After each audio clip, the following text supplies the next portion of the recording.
So we're going to start talking a little bit about the integumentary system.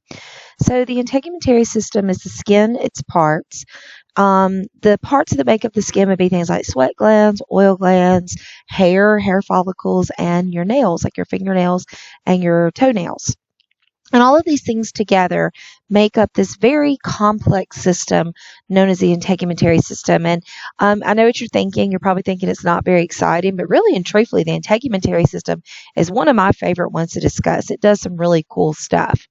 So the skin itself's most important function is to protect. And the way that it does that is, first, it serves as a barrier against infection and injury.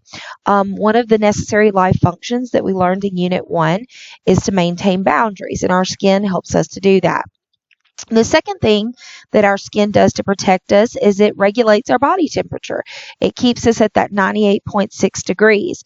And to do that is when we get too hot, we cool off by sweating. When we get cold, our body has some alternate things that it does to keep our core nice and warm so that we don't develop hypothermia.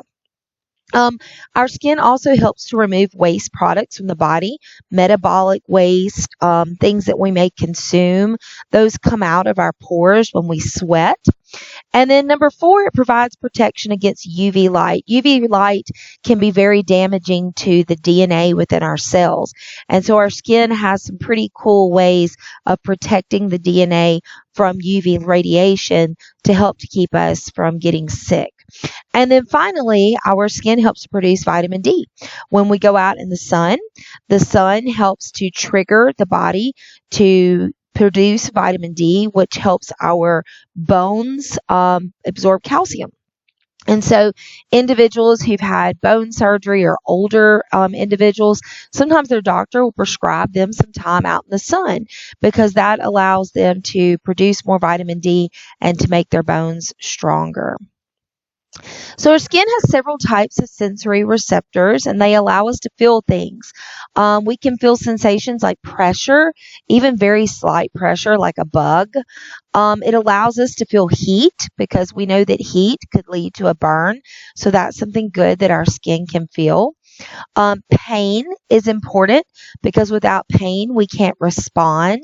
And responsiveness is one of our necessary life functions. And then also cold. Colds can be just as detrimental to the body as heat can be. And so our body has a way of sensing cold so that we can react to that. So the word integument is actually from Latin, which means covering. And so, think of your skin and the parts as a covering for all of your vital internal organs.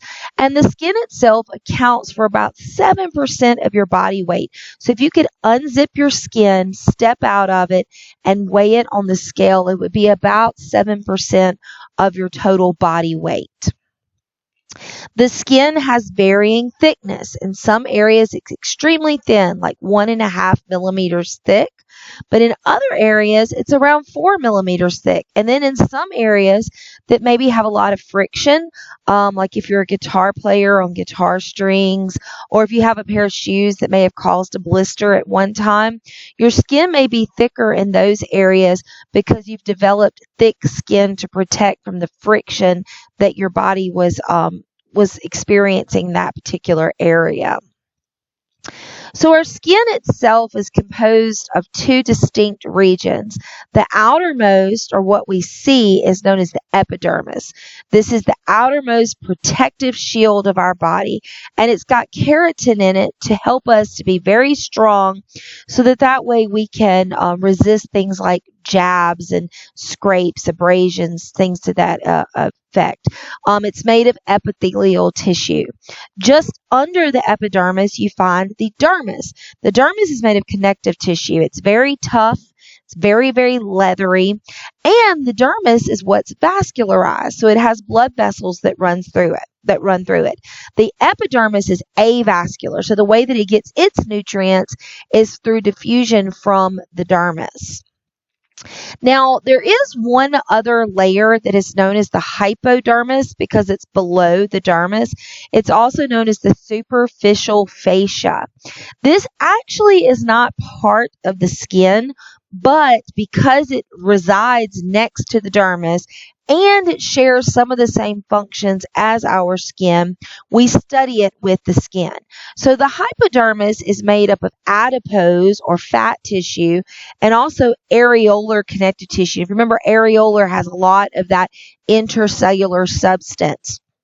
Those two tissues, or two types of tissue, allow the hypodermis to serve as a shock absorber as well as an insulator for our body. So we're going to stop right here. Our next discussion will be on the cells of the skin as well as the layers of the skin.